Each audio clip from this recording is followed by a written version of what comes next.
prepare for Kale going into the inn. Her muscles stiffened, and he tightened his hold.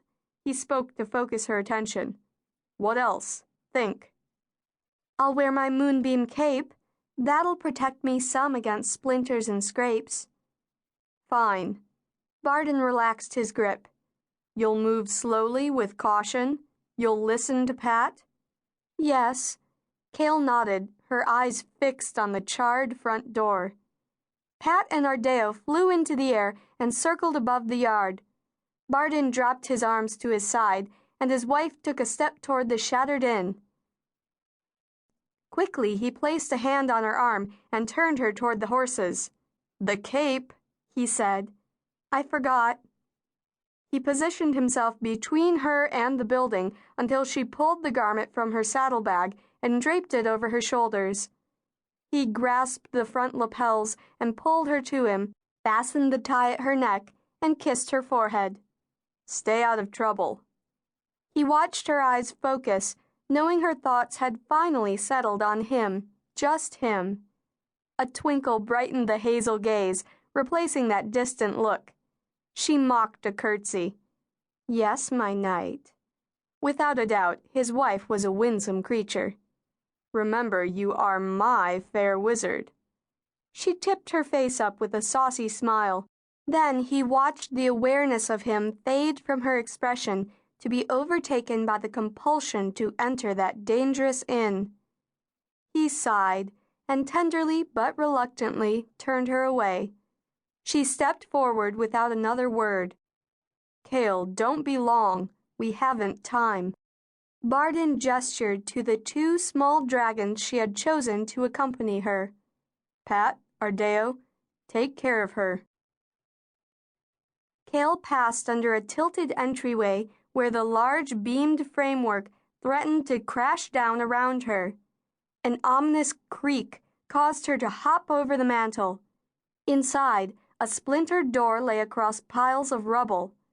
Most of the south wall had crumbled into a pile of rock and plaster. Above her, clouds provided a roof for the front third of the building. She zigzagged around broken furniture and rough boards that might have been part of the upstairs flooring. With cautious steps, Kale made her way to the back. Pat and Ardeo darted through the air.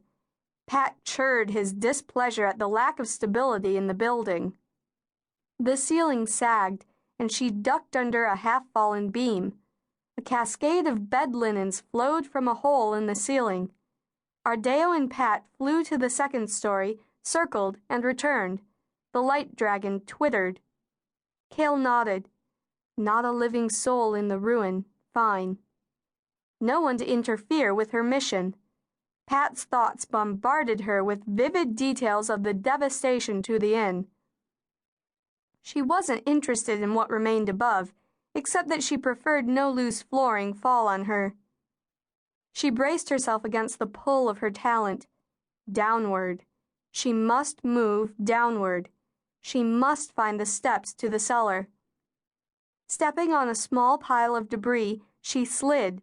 Her foot landed on more secure flooring, and she steadied herself. A reminder. She must take care. She had made Bardon a solemn promise.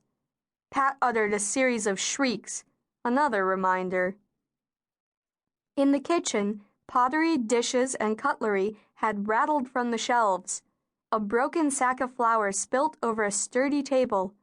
But the walls stood upright, and only a few piles of plaster from the ceiling showed the beating the structure had taken. Pat's stomach rumbled.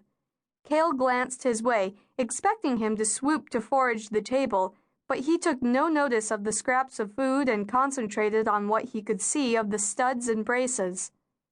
Kale stepped forward before he reported on their soundness, and he hissed a warning she ignored. She moved along the wall, heading for a door that most probably hid the pantry or the steps to the cellar. As she passed the hearth, she wrinkled her nose at the smell of old green stem vegetables in a pot. An unrecognizable boiled dry mass lined the bottom of another kettle. Cold ashes lay in the fireplace. The details of her surroundings helped her focus, helped her restrain the impulse to